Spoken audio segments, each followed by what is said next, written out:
Because you obviously want to bond with your coaches and you want to go somewhere where there's like good energy in the gym. You know, the training's legit and people care about you and they're going to look for you to have fights. It's easier if you're coming here for Muay Thai, right? Because all the Thais know all the promoters and it's so easy to get a fight in that sense. With MMA, you definitely need to be with people who have more connections, because I know some guys who are in gyms where, well, they're really, really good, but there's no networking from their gym to MMA promotion, so they don't get those opportunities.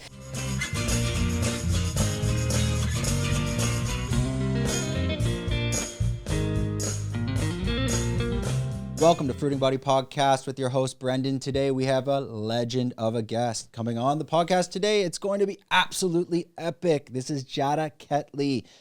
She's also sponsored by OG Fightwear, so let's do a free shout out to them and big shout out to OG Fightwear. Now, today is for anyone that is watching this podcast that wants to know what is it like for a female fighter living in Thailand, and specifically in the Bangtao region and training over at Bangtao Muay Thai and MMA. So we're going to learn all about Jada's life, where she grew up, what she's all about, and what the fuck is she doing in Phuket, Thailand.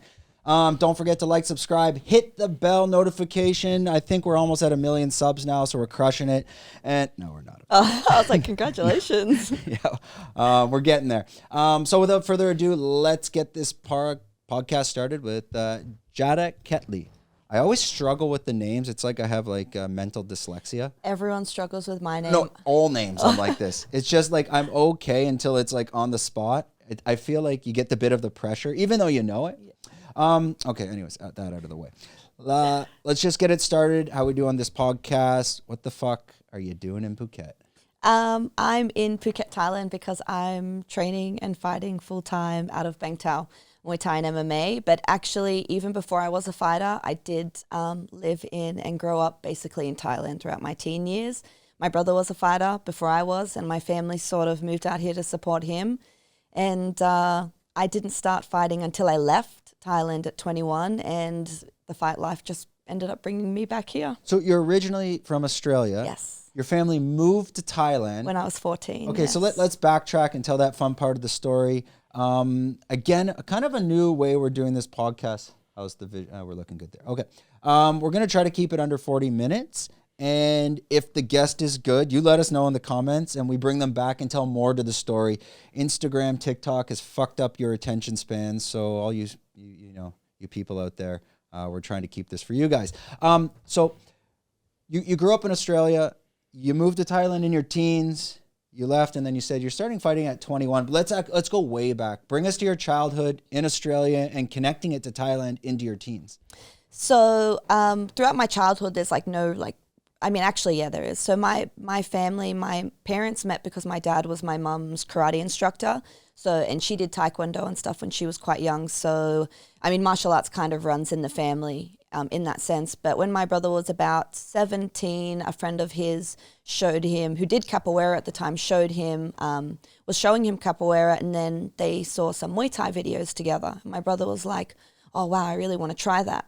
So my dad signed him up to Boonchu Gym, where the legend John Wayne Parr trains. And at that time, actually, sometime in already, John Wayne Parr was actually preparing for, I think it was the finals of the Contender Series, and he had to fight Yotsenklai, or the Contender Muay Thai. For the one championship. No, this is like 2007 or something like this. So they had a Muay Thai TV show called The Contender. I think that's what it was called. And it was for a big tournament between all these Muay Thai fighters in the same weight category. And Wayne had to fight Yotsenklai. I think it was in the final. And so he brought a southpaw out called Nung Chakan to train with him. And Nung met my brother, and he took a real liking to my brother and saw that he trained pretty hard, and he was quite talented. And he said to my parents, hey, if you send your son to Thailand with me, in 2 years I'll have a champion for you. And so, my parents are pretty open-minded and very encouraging of us chasing dreams and stuff. So, and my dad loves martial arts. So they sent my brother off, and my dad went with my brother to see, but they went to a part of Thailand that was no white people at all. Ubon Ratchathani, very, so like Isan, Isan, no white, especially at that time, like no white people. I think the only thing they had was a big C, and it was probably no bigger than like the Tesco Lotus that we have. That's John Wayne Parr's story. He's like one of the first to go out to Isan and literally live in a bamboo hut. Like squat toilet, everything. So my dad went, and he liked Thailand. And at that time, I was kind of starting to get in a little bit of trouble. Like I was coming into my teen years. I had some like delinquent friends, and I was like, and so my dad came back and he was like, Thailand was really great, but if we went there, we would have to go somewhere where there's obviously like a Western society as well. And I actually ended up getting expelled from high school in year 8, and like 7 or 8 months of high school for fighting. And so when I got basically expelled, my parents were like, yeah, we need to pack up and like get her out of here. And, Daniel's over in Thailand. So then my parents made the decision to just sell everything we own and pack up and move to Phuket. You're still at a young age, so to process, finances and what's going on in life for anyone at that age, it's hard to understand. What was your parents' plan for the structure and coming to Thailand? Just kind of let's live off the savings, or were they going to establish something in Thailand as well to kind of keep you guys running? So my mum was already a teacher, and she's taught at some really, really good schools in Australia, and they knew that was an option, like teaching English. And they discovered that you can do the TEFL course, the teaching foreign language, quite quickly in Thailand. I think it was within a few months. So they decided to come here, and they signed up for a TEFL course. Did that within a few months, and then they got jobs as teachers, actually at Kajunkiat. Okay. Yeah. I was livid when we moved. I think I didn't leave my room almost for a couple of years. And when my parents moved to started working at Kajunkiat, they took me there to go as a student. And it's like a Thai program, but bilingual. So they have a class for the halfies that speak English and Thai, and then they have classes for kids who just speak Thai. And I was the only full foreigner, other than one other kid called Aaron, but he actually spoke Thai. And I was bullied like quite a bit. I hated it. I just hated it. And I was, at that time, I felt like I hated my parents as well. I was just giving them so much attitude, and which makes me laugh now, because now my mom's been like wanting me to go home to Australia, and I'm like, you can't make me leave. But what year was that when you came? 2009 we moved. 2009, so you're just getting into your teens. You're in this foreign country. 14, and 15. I mean, Thailand in 2009 is not like it is today at all, especially in Phuket. So once you landed here again, now you're saying you're being bullied, or was it just, can you explain that a little bit more? Just the kids were not very nice to me. There was one guy, actually, we're civil now. Obviously you grow up and things change, but yeah, they just picked on me. I knew that there was like one girl who was also kind of making up rumors so that people wouldn't like me. And I think like naturally always growing up as a girl, I've always been like the guy's girl. So I've always had a lot of guy friends, and I've always been a bit tomboy, and the girls weren't really like that. So I have in the past had a hard time like fitting in with girl groups, or, and then the guys have usually taken me on board. But in this scenario, the dynamics weren't really like that. So I couldn't get really along with the girls, and the guys weren't really taking me on board. So I was very much I was a loner. Like I would say I was a loner. Well, I think it's an inspiring story more for parents out there living in the fucked up Western world today. And a lot of them, I get messages from friends from high school of, if only I could live in Thailand and kind of do what you're doing. And I always say to them, like, you can. Yeah. Come here and teach English. Yeah. But I have kids, so I think, like, this is to anyone out there listening. Your parents were probably, 35, 40 when they came out here? Yeah. Yep. My mom. Yeah, about there. Which is a huge move. I mean, you're kind of already, establishing yourself in your home country. Your kids are about to go into high school, if not already ready. You have your life there, your family there, and you just get up and move and, fuck it, we're going to teach English. We're taking the kids. Let's start something new. Yeah, everyone told my parents they were crazy. Like, they were like, oh, Thailand's so dangerous. What about your daughter? Like, she's just growing up. What about her social life? Like, in hindsight, it's the best thing they could have done for me, because I think that I just would have maybe continued down the direction that I was going through. And despite my first experience at a school in Thailand, when my parents ended up getting a job at Head Start, it was just opening, which is a very big school here now. It's like the next BIS, I guess. And I ended up going there, and I met my best friend Jan, who's still one of my best friends today. And that's when I started to love Phuket, and my whole experience just changed. And I think growing up here was like one of the best gifts that my parents ever gave to me. I'm so grateful for it. It opened my mind in so many different ways, because it's Thailand, but you have a lot of people from a lot of different countries. I learned to speak Thai, and it opened my mind with food, and being exposed to not just Thai culture, but other international cultures. And you start to realize, like me from Canada and Australia, we're very secluded, meaning like we're not Europeans. Mm-hmm. So we tend to think we're the center of the world and everything revolves around us, until you start to leave and realize like the Western world and what we're brought up with is not the center of the world. How long did that take you to kind of notice that, like, there is something else out there, especially when you first moved to Thailand? So actually, my mum's from Italy, like through and through. Her whole bloodline's Italian. So I did grow up, I have Italian grandparents. I have traveled when I was quite young.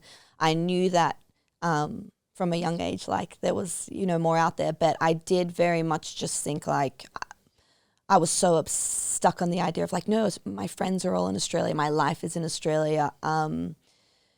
But when I moved here, it did take a while to adjust, and there's different things, right? Like I remember the first time I had to use a squat toilet when we were on a visa run, and it was just so. And when we came, we moved to Patong, and it's it's just a shithole down there. I thought, where have my parents brought me? Especially at that time, it was even more undeveloped and ghetto. It's still pretty much probably similar to what it even is today. It's still a seedy cesspool. And that's what I thought all of Phuket was kind of going to be like. So. I was just devastated. But then once we ventured out of Patong and we saw other parts of Phuket, and slowly I started to fall in love with it and fall in love with the culture. And I very much love Thai people and the sabai lifestyle, and driving around on my moped at like 16, 17. It's been a very, very good experience. I think I've met a lot of people who have traveled and lived in other countries at young ages, and I think it just opens your mind and teaches you certain things that you're not going to learn in like school and things like that. Especially in Thailand with the freedom, there's not really restrictions. It's pretty much just like, don't fuck with people and they won't fuck with you. Just respect others. Yeah, 100%. Now, when your parents went back to Australia, can you talk about that part of the story? Because obviously they're not here right now. They've gone back. How did that transition work? The whole dynamics of, hey guys, okay, now we're going back home. Why did they go back? And how are they, integrating back into society? So this is actually a super long story, but in 2012, my brother was in a motorbike accident, and he developed a paralyzed right arm and like a lot of head trauma to his head. In Thailand? Yes, in Thailand. And so he was in hospital for a long time. He had to have there was a lot of surgery and stuff, and my parents were still here. And just fast forwarding a couple of years, my mum and my brother ended up going back to Australia for my brother, because he can get like better care there and free government care and stuff like that. And my dad and I stayed in Thailand. And then, so my parents are separated now. This happened 10 years after all this, they ended up separating. But me and my dad stayed, and then I went back to Australia because I actually started kindergarten teaching for about a year. And then there was, coming into 21, it's like you got to start getting on with life. And if you're not teaching in Thailand or doing something online, there's not heaps of opportunities for you as a foreigner. So my dad told me it was time to go home. And I went back to Australia, and I won't say it's like it was hard to readjust, but it is in ways like, getting like my license, and as where I've been driving here since I was 15 without a license, and I had to, just adjusting to like that standard of society, and like that it is quite a lot stricter, and everything needs to be official, and there's always like documents involved. And so I settled in though, and then I started training just to kind of for a fitness thing. I was like 47 kilos. I was like severely, really skinny, maybe borderline anorexic at that time. And honestly, like openly, I just smoked a lot of weed and didn't really do anything. Yeah. How did you walk into that? Now, did you walk into a Muay Thai gym, or are you kind of following the karate side from your father? No, so I went into the gym that my brother started in Bunchu, because we moved back to the Gold Coast where we lived, and I just started doing it just as a way to kind of do fitness and bond with my brother a little bit. I really didn't want to fight at the time. Like, it was not in any way an interest to me, but I am pretty competitive, and I do like challenges and stuff. So as I was training, and I would go in and see all the fighters, they would be finishing as the beginners class would start, and they just looked so badass to me, and I was like, oh man, I want to get in the fighters class. I want to be in there so bad. So that sort of started to motivate me to keep training, and I had nothing else to do. And slowly over time, like, I guess it's like any journey, as you see the progress, you start to become a little bit addicted to it. So I just kept training, and John Wayne Parr's wife, Angie Parr, asked if I would like to fight. And I told her yes, but actually inside I was like terrified. I was like, no, I don't think I want to fight, you know. And that fight did fall through. It didn't work out. I did the whole camp and everything, and 2 days before the fight, she said to me, your opponent's pulled out. I'm really sorry. I was like, oh no, my opponent's pulled out. But inside, I was actually very relieved. And then that was in about November. Come that Christmas, I came back to Thailand to visit my friends, and I didn't do any of that. I just ended up at Tiger Muay Thai training twice a day. And then I ended up having my first fight there. My Thai trainer, who I was training with, said, oh, you're quite fit and strong. I said, yeah, I'd just been in camp, but my fight fell through. And he goes, oh, you should fight here. But in Thailand, you don't do amateur. There is no amateur fights. It's just no shin pads, no elbow pads, no headgear, small gloves, like full Thai rules, 5 rounds. And my dad, I could see the excitement on my dad's face, and I didn't want to disappoint him. So I took the fight, although I didn't really want to. And I ended up winning by a first round TKO. And after I did that, I was like, when can I do that again? And I fought 1 week later, and then I've just been 7, almost 8 years now. Did you settle in at that point? Like, you made the decision you're going to stay? I went back to Australia, and I asked Wayne, because I was 22 already at this point, and I thought, like, that's old to start being a fighter. In Muay Thai, a lot of people retire at that age, like, because Thai guys fight from 3-4 years old. So they're retiring at like 21, 22 years old sometimes. So I'm thinking I'm way too old to have a fight career. You know, I'm looking at like the end of my, it's so funny thinking about it now. But I asked Wayne, I said, do you think I would be too old to take on a fight career? And he was like, no way. He's like, I'm nearly 40 and I love fighting. I still fight. And that's when I told my dad, like, hey, I think I want to do this as a real thing. And he just completely got on board with it. And he's been basically supporting me with it ever since. So at which age did you end up actually moving out here? I was doing Muay Thai for a couple of years. And then Mark Hunt came to Bunchu to prepare for a UFC bout. He was there with Tai Tuivasa. And I saw them doing MMA. But I was a very hardcore Muay Thai fan at the time. So I was like, MMA is not real fighting. It's the dark side. Like, that's for losers. But I saw them training, and I thought, I saw the diversity of it when they were mixing in the grappling and the stand-up and the rest. You know, I was like, well, it looks really tough. And I decided I was like, I want to give that a go, you know. I felt like I hadn't been in Muay Thai for that long, but I had actually, my first year and a half of Muay Thai, I actually accomplished quite a lot. And so I was like, okay, I want a new challenge. And I told my dad I wanted to do MMA, and he told me that I should reach out to my brother's friend, Don Madge, who had just signed with the UFC, but he was from South Africa. And so I reached out to him, and I just wanted some advice on it, and he recommended that I go to South Africa to start MMA. And 6 months later, like I said, supportive parents, 6 months later, I was on a plane to Johannesburg, and I went out there and did like a 3-month stint to transition into MMA. I loved it. I love South Africa. Really high level gym as well. Richie Kwan is like a phenomenal coach, the guy who had the the coaching out there. And so I fell in love with that. And for about a year and a half, nearly 2 years, I was actually going back and forth between Australia and South Africa. When I applied for a full-time visa there, I was denied. So they wouldn't let me, basically they didn't want me. South Africa wouldn't let me stay. And in hindsight, I think that worked out for the best because it would have been a really rough place to stay during COVID. But a guy that I was training with had just left South Africa and got a job at Top Team Thailand. And when I told him about my situation, he told me he could get me a sponsorship at Top Team. And then that's when I decided to come back to Thailand because MMA just wasn't really where I was, like in my area of Australia, there's just not much of it. There was not much of it happening at that time. So, that's why I got on a plane and came back to Thailand. And I'd already lived here. It wasn't like going somewhere brand new.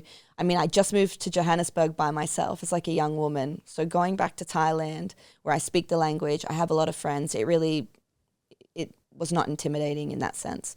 So that's how I ended up back here. What's the roadmap for not just a female fighter and trying to get into MMA into Thailand? Is there some planning that goes behind that in the sense of, okay, this year I'm going to focus on this, I'm going to get a fight, I hope that leads to a sponsorship that can lead to this promotion? Is it that structured, or is it more just, I'm going to show up in Thailand, I'm just going to train, I'm hoping to get a fight, I'm hoping to get a promotion, and let's take it from there? Or are you really trying to structure it well in advance? I think that depends on you as an individual. I'm sort of like just show up and see what happens kind of gal. So I did just come and, I ended up going back to Muay Thai. I actually left MMA, went back to Muay Thai, and didn't go back into MMA until about another year later when I ended up with George and everyone at Tiger at that time.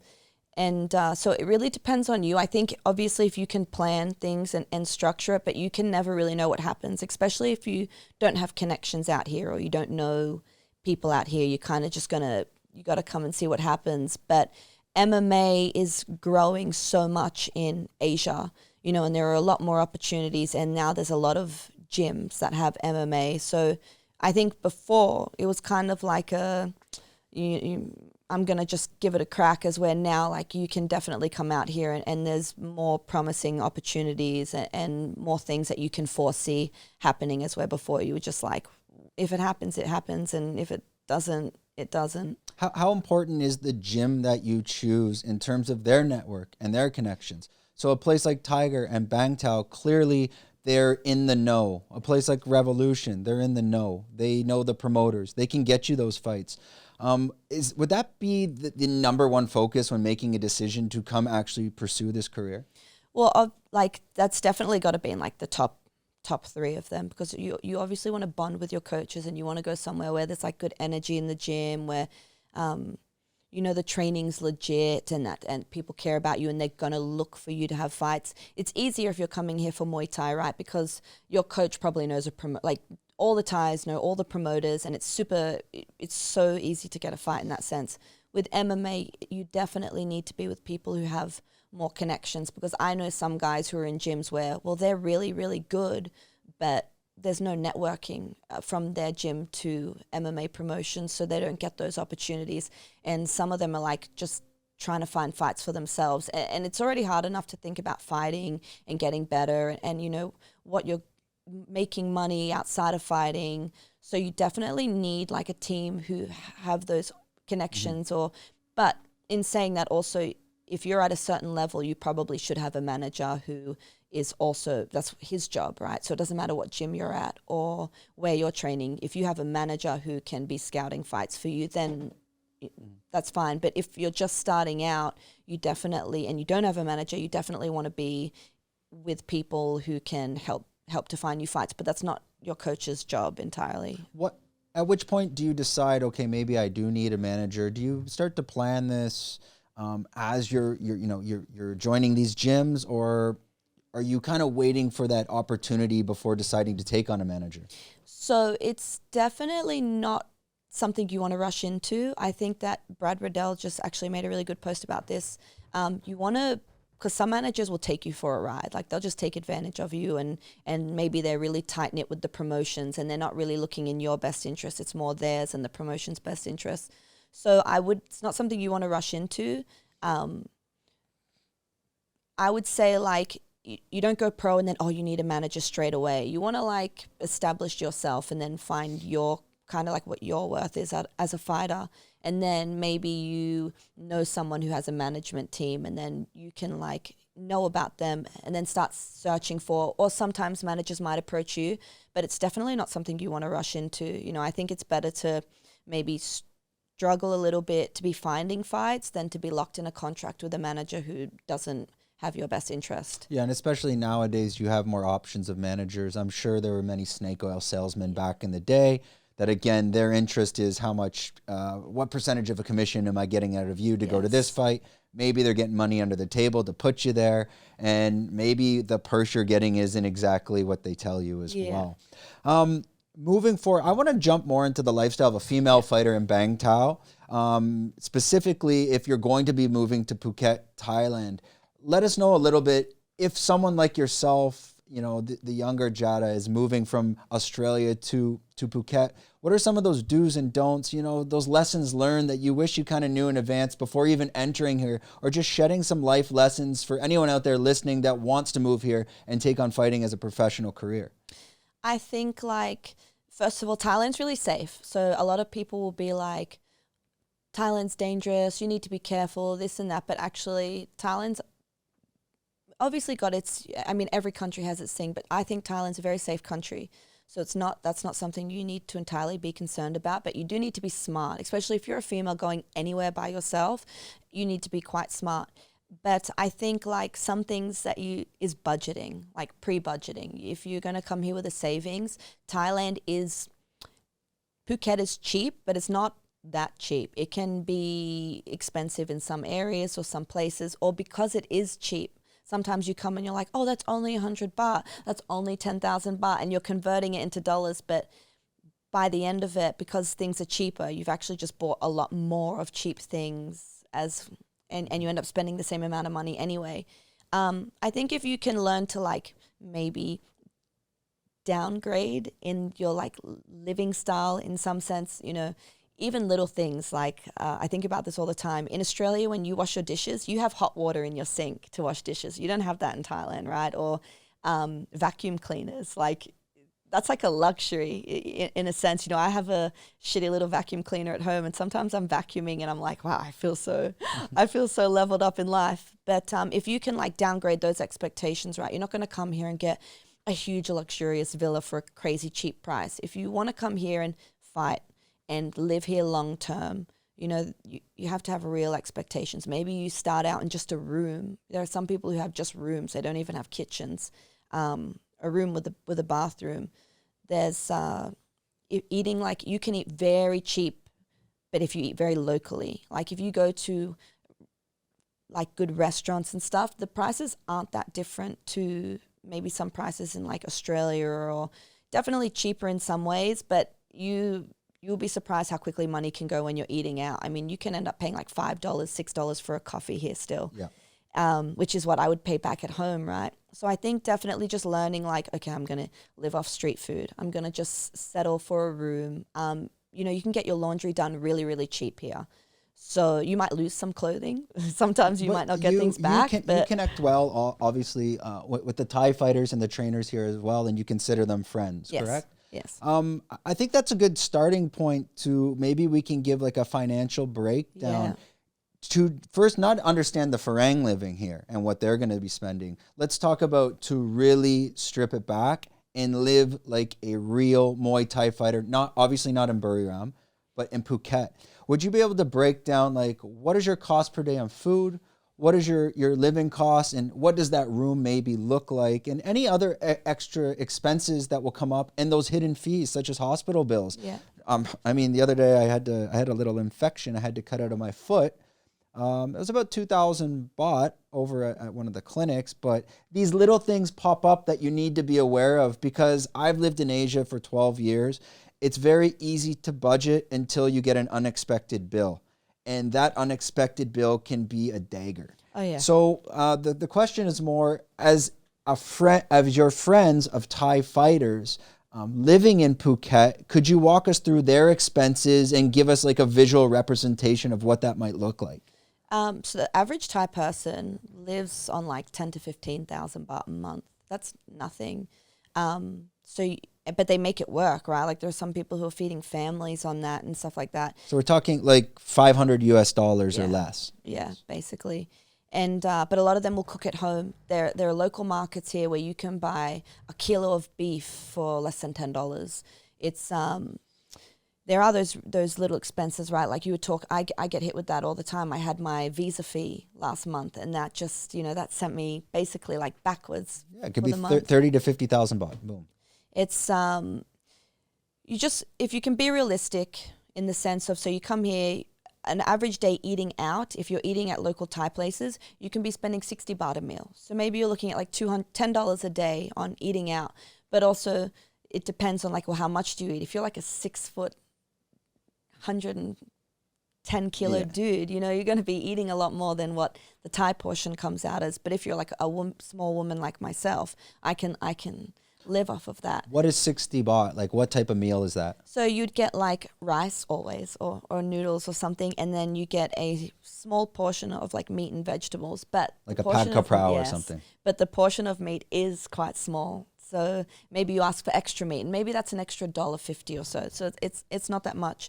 To eat out, you could be doing $10. You could budget that on $10 a day. You can realistically get a room for like 4,000 baht a month. If you really look around, like not on Facebook, if you're driving around, you're looking in the area, you pick the right area, you can get a room for 4,000 baht a month. That's nothing. But you're going to have a room with a bed, maybe like a half-broken closet and a bathroom. No aircon. No aircon. No aircon. No Because people should understand aircon and electricity in Phuket and Thailand is expensive. Yes. You're talking, even a room like you're talking about, you could be spending the same price just on the aircon. It's true. Yeah, and there are some people, I don't use aircon. I've never been an aircon person, so I just use a fan. I pay double the government rate for electricity, and I spend about 600 baht a month, which is actually nothing.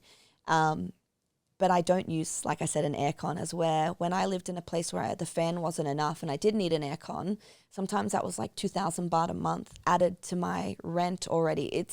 You think, well, what's $100? But it's a lot. Like when you're not, especially when if you're living on a fighter wage or you've come with a savings, so there's no income, only, outgoing money, those little things make a huge difference. So how, like people like yourself on these, this is the career, this is still, you're still kind of, progressing in your career and you're needing to live off fighter wages. What does that mean? What is your income? Is it sponsorships? Is it from the fights themselves? Does it get stressful to look ahead and like, shit, how am I going to pay my bills this month? Oh, do I just need to pick up a fight? Can you walk us through the psychology behind that? So I think like one thing, if you're a Muay Thai fighter, you might fight every 2 weeks. And so that can, especially now, you've got promotions that pay better. If you're fighting in Bangla and you're getting 3,000-4,000 baht, that's not really doable. But if you're fighting in Bangkok, maybe you're getting 15,000 to 30,000 baht. If you do that even once a month, okay. And Muay Thai fights come around quite frequently, as where MMA, you might fight once every 4 months. And okay, so maybe you get $500 to $1,500 being on a lower promotion, which if it's US dollars, it actually can go quite a long way. But then you have, as a foreigner, you have expenses of insurance, of visas. So, maybe you get that $1,000, but then you're not going to get another fight for 3 months. So that isn't going to, you are like, oh my God, how am I going to make this last? Sponsorships really do help. Now you can make heaps of money. You can make money on social media. Maybe you get like very multiple but small incomes, right? So maybe $100 here, $200 there, $50 there. I'm really fortunate to have supportive parents who do help me out in that. But I know a lot of people who are out here like just making it happen by themselves. They've come with a dream and like a few $100s, and now they're just hand to mouth. They're just trying to make it work. So they're picking up Bangla road fights every other week just to pay the bills. Bangkok, basically. Like I know people who they're injured and they're like, I got to take this fight because I need to get paid. And there's a lot of Thais like that. Like they live on that fighter's income. And, that's the thing. If you come out here and you do get injured, maybe you're out for 6 months. So like, what are you going to do then? It's risk and reward, right? Like maybe you come out here and everything happens right and you get in the UFC or you get in one championship and it's all smooth sailing. But what's the chances of it always happening that easy, right? So it can be really stressful. I've got supportive parents and I'm constantly stressing about finances, you know, so I really feel for those people who come out here and they're really doing it by themselves, and they have all my respect, because it's not easy. It's doable, but I'm not going to sit here and be like, oh my God, it's so easy, just come here, it's a dream, nothing ever, you know, goes wrong, because it can be very stressful. I have an interesting question on that note. I think the audience is going to like this one, but right before that, we're going to do a special shout out to our sponsor, 5 Star Marine. 5 Star Marine is a VIP speedboat tour that basically does private chartering for you, so you can decide where you want to go instead of getting stuck with the Russian, Chinese tourists, or even us crazy Canadians. You can go, you know, around Phuket, Phang Na, PP, and stay away from the crowd. So check them out. Link in the description, not the bio. We're on YouTube. Link in the description or on Instagram at 5 Star Marine Phuket. Before we come back, do we need to change the battery? We're good? Okay, so we're right before we cut back. I'm going to, and again, if people are wondering, I don't pre-plan interview questions. I like to go with the flow. I want to feel like you've just met the person. And then those questions become a little bit more organic. How I tell them, very long-winded, can be annoying. But I have a question in relation to the Thai mentality living here, and they don't have another option as a fighter, and the Farang living here. They have a safety net. They can go home. The Thai has nowhere to go. The Thai person that's a Muay Thai fighter, maybe he can go back to Buriram. He'll still make money, but it's going to be a lot less. You meet so many fighters coming and going and trying to find the dream, and I'm sure a percentage of them give up or fail, and other ones push through and succeed. How you surround yourself with your network of friends that might also be struggling and trying to push forward. Do you need to distance yourself from the negative ones where everything is going wrong and you hear this in the background? Because I personally, I'm in the gym. I'm not going to see it in the gym, but behind closed doors in these smaller friendship circles, I'm going to assume you have your complainers, nothing's working, nothing's going right.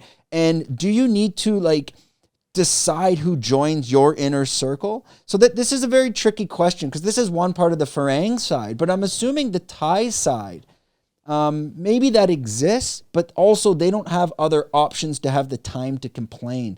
Sorry, that question might be a bit confusing, but it's more along your inner circles and the difference between the Thai mentality, the Farang mentality, and distancing yourself from that negativity. I think that's something you need to do in life in general, is remove people like that. But you also got to know, okay, because everyone goes through a negative phase, right? I can definitely be a complainer at times. It's definitely it's a habit I have to consciously sometimes come out of. You have to be maybe sometimes a little bit understanding of okay, is this person just a negative Nancy, and are they just bringing bad vibes all the time, or are they just struggling in this moment and maybe they need a friend to listen to? So I think there's knowing when to be a good friend and understanding, and when, okay, I've really got to cut ties. I think the thing is with the Thai people is they're always so sabai. Everything's always yeah, it's okay, it'll be fine.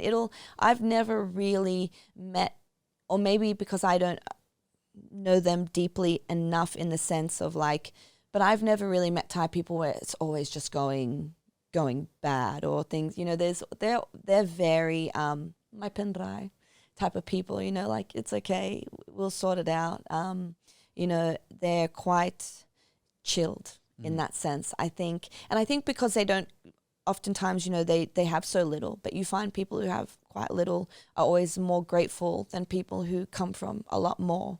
I think Westerners definitely complain a lot more about things than the Thais do, but we're all human, and I think that in their own circles, you know that sometimes this person doesn't really like this person, or they don't get along, or they're I'm going to stay away from them because, I don't like that energy. But you definitely have to be watchful in that, because the thing is, when you're a fighter and your whole circle of friends are fighters, well, you're all kind of chasing a common goal, right? And sometimes maybe someone is ahead in that goal and someone isn't. And then it's, you know, jealousy and envy and stuff. Like, everyone's human. It's normal to like kind of compare yourself to, you know, people, whether it's in your circle, whether it's just someone that you're seeing online. And it can be like that because you are all chasing that dream. And I remember listening to one woman say, like, you know, the best thing you can do is actually have friends who just don't have anything that you want, because that completely, you know, I have friends who they've got nothing to do with fighting, and you know, when I'm achieving certain things, I know that they're genuinely happy for me, because there's not that sense of like, I want that as well. And I've dealt with it myself. I've seen people who have gotten to a stage where I really want to be there, but I'm not, and I've had to come to accept that my journey just moves at a different pace. But you know, there's always me looking ahead at someone else, or someone's behind me looking at me. And if you can just, as well, you have some people who are just happy to be on the journey, and they're happy for everyone, and they're happy for themselves. And those are the best kinds, the ones who are just cheering everybody on and cheering themselves on. But it can get in that way, right? Because you all want that one thing. And well, the Thais, they're very, the sabai, the mai banai, it's just, they're just very in the moment. Yes. I'm going to assume that some of the stressful situations that could arise as a fighter, fights falling through. You've kind of set your, okay, I got a fight in a week, whether it's in Bangkok or Patong, and you know what you're probably going to get paid, and therefore you can start to budget on that fight coming in. Have you had those experiences where you lose income on fights falling through, and how do you adapt to that? I literally was offered a fight for India for the end of September, and the pay was pretty good, and I was like, oh yeah, I could really do with that. And then it turns out the girl didn't want to fight me, right? So they'll find her another opponent, and I'm not in that. It can be, especially if you're like a week out from the fight, right? Or, you know, sometimes, yeah, that's probably just the worst, especially, you know, when you're cutting weight, or, you know, there are people who invest in their fight camps. So you put money into it. You know, a fight camp is, you're paying for privates, or, you know, you're paying for recovery, or there's all the suddenly all these extra expenses. Which is out of your pocket. Yeah. And then suddenly it's like, oh, well, you don't have a fight. And well, how are you going to compensate now for all the money that you've just spent, because you're not about to make anything? And if you're not, you know, in the UFC, maybe you don't get to fight, but they do try to sort of like compensate you a little bit, or depending, like if your opponent's missed weight, you're going to get something from that. As where if you're in a smaller promotion, it's like, well, tough luck, like, you know, better luck next time. Yeah, maybe we have a fight, but at least the UFC, they'll have something lined up. Yeah, I could imagine that part would be quite stressful, but I feel like the Thai side, that just, I'm assuming they're like, oh, well, I'll get one next week. Yeah. So in Muay Thai, it's different. Oh, you can't fight. Something happened to your opponent, but okay, tomorrow. You can fight tomorrow instead. And I mean, I'm not going to lie. I've been to Bangla, like, to see fights there. And I swear I've seen the same guy, like, fighting 2-3 times in a row. You know what I mean? Like, I think I'm Bangla. Hopefully I don't get shot for this, but I feel like there's a bit of a scam side to it. Not that way. Meaning, like, maybe there's 10 fights in the night, but like 3 or 4 of them, like those 2 guys are friends that fight every night, and they kind of spar.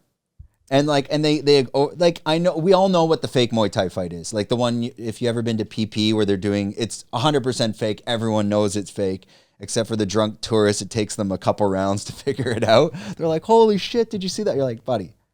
Anyways, but these Muay Thai fighters, you'll watch the same ones fighting each other in Bangla, and they're kind of just sparring essentially.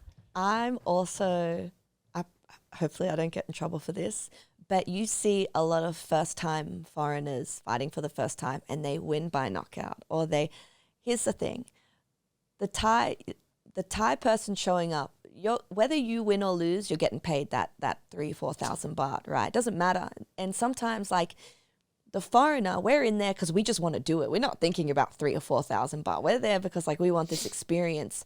And, you know, the foreigners always go hard, and the Thai's like, I'm not getting paid enough to get seriously injured right now. So a lot of times I remember I leg kicked a girl once, and she pretended to get knocked out, and then realized halfway through the moment that it was a leg kick, not a punch to the head, and then came back to life and grabbed her leg to, you know, you see them sometimes just throw it in because they're like, you know what, I'm getting the 3,000 baht whether I win or lose. I would rather just fight for 2 minutes, pretend to get knocked out in the next minute and walk away with my money, and then I'll come back tomorrow and probably do it again. Yeah, I've seen some questionable body kicks, and because we always see it on reels later, you can watch it on Instagram, and it's always a Farang winning, maybe against a Thai, and it's a very questionable body kick. Hey, all to the Thai guy. He still maybe takes a pretty hard kick, but he's, all right, that's enough. I'm done. Thank you. Oh, yeah. But then sometimes you'll see the matchup and you see the Thai guy cross and you're like, yeah, he's probably going to just sit down. And then he goes real hard for 5 rounds and he just brings it. And you're like, I was not expecting Maybe he had a hard day. Yeah. He's like, I'm just going to take it out on this foreigner. But not saying that's not to say that every fight's like that. I've seen some really, really good back and forth fights.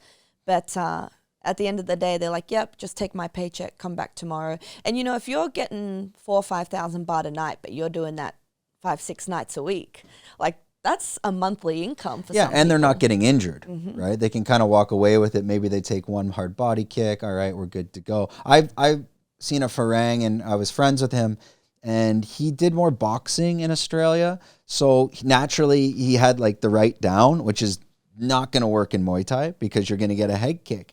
And he trained not much. He trained for like a month, and he was jacked. Obviously, he's on the roids. And he went in there looking huge against a skinny Thai fighter. But I looked at this Thai fighter, I'm like, the Thai fighter is going to destroy him.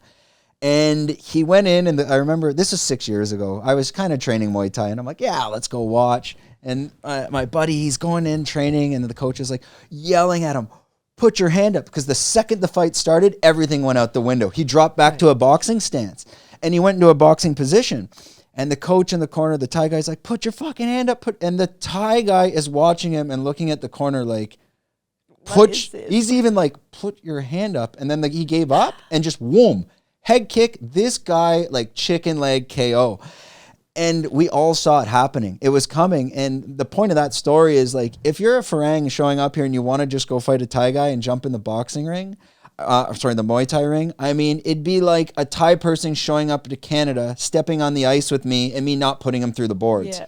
Like, just because you know how to kick and throw a punch doesn't mean you know how to, perform Muay Thai, essentially. 100%. It's called Muay Thai for a reason. The Thais are just... and you can't fight a Thai like a Thai fighter. You actually, they always say this, like, you can't go and try and fight a Thai at a Thai's pace, the very like technical back and forth, like chessboard style. You got to go in there and often overwhelm them with like combinations and boxing and bring a pace quite quickly on, because once they get their rhythm, and it doesn't take them long to strategically pick you apart, to see like how, they can read they just have this IQ.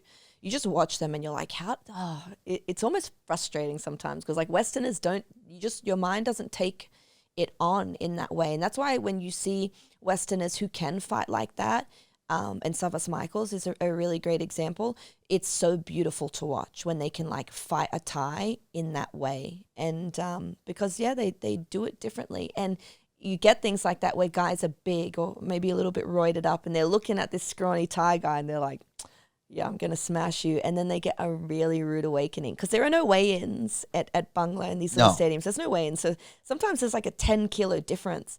But you can never underestimate a small Thai. No, I mean, a shin across the back of your head, it doesn't matter how big he is. You're not going to be surviving that. And yeah, I mean, I started to appreciate it. I was watching MMA about 8-9 years ago, maybe more than that. And you have your Brad Riddells and your Muay Thai technician. You have Paul. Paul's been on this podcast. Just go watch their accounts and watch them break down technique. You will realize you know nothing. Like, just not just as a fan, and just watching what they see and what they know. You're like, these people would literally murder you in the ring. Like, from the outside perspective, you're just thinking like 1, 2, 3, 1, 2, 3, 4. No. These guys, it's just another level. And the Muay Thai, the actual Thais that are doing the Muay Thai in Patong, they must be toying with you, especially like a new person entering. Have you ever had a fight like that where you felt like, you're still green, you're still fresh, and you're going against a Thai and you kind of question yourself, like, what am I getting into here? No. No, I feel like my fights have always been pretty evenly. They've matched you up. Yeah, fairly. always. Okay. I mean, I did when I went and fought, when I just got back into Muay Thai. I hadn't fought Muay Thai for a little bit, but I got back into it and I fought a girl that I think that Super Champ was hoping I would lose against, and I TKO'd her in the 3rd round. So then the next matchup I had was suddenly this like 3-time world champion, Saifa. And to be fair, the first round, I nearly 8-counted her, but then she just came in the 2nd round with clinch, like a strong clinch. And if you haven't clinched properly or learned how to do it, like it's a nightmare. It's like never doing jiu-jitsu and fighting a black belt. So then she just pulled me into this ocean of I was drowning. It was awful. So that's probably like the biggest thing. But even then, like I went to 3 rounds. I feel like the 3rd round was pretty even once I was able to recover. But no, I've always been in pretty evenly matched up fights. Yeah, especially that Khalil Roundtree just had a fight, and he is a clinch master. Yeah. And his performance, I was like, he hit the guy quite flush. I think it was it a jab or a left hand? I think it was a left hand. Right down the middle, and just like, holy shit. Yeah. I've been following him for years, and it's a wavy fighter. Like one fight he's amazing. The next fight he's like he's not there. Yeah. And then that last fight, he's right back in contention. Has he had some time? I feel like I hadn't seen him fight for a little while. I think about a year off. But now he's on a 4-fight win streak. He had that weird fight where he fought Iwa Kutabala, they call Hulk. The guy just screams. I felt like that fight he wasn't there. And then after that, boom. That's the one where he screamed in his face at the weigh-ins, right? And yeah. I remember seeing a video of that. Fighting so much mentally. And the thing is, you only, when you're watching as like a fan or an observer, you don't know what's going on behind, you see a few moments of people's lives when they fight 15 minutes or whatever, but you don't know like the 8 weeks leading up to the fight or the year they've had, that whole year. There's just so much going on, and it's such a mental. This is probably one of my biggest problems is like just the mental aspect of it. Sometimes, like if you're not there in your head, even in just life in general, maybe you're going through things like that's going to 100% affect you in fighting and in training, and you're definitely going to carry that. Speaking, and before we end this podcast, because it goes an hour and I never meet. Sorry guys, keeps rolling. Speaking of like the mental game, can you give us the perspective of a female fighting in a gym that's predominantly like, as in it's pretty much owned and operated by males and male fighters and male owners and male coaches. How do you adapt to that? Is it difficult? Do you integrate well? Can you tell us some stories? Luckily, like I said earlier on in the podcast, I'm a guy's girl. I've always grown up with guy friends. I had a big brother.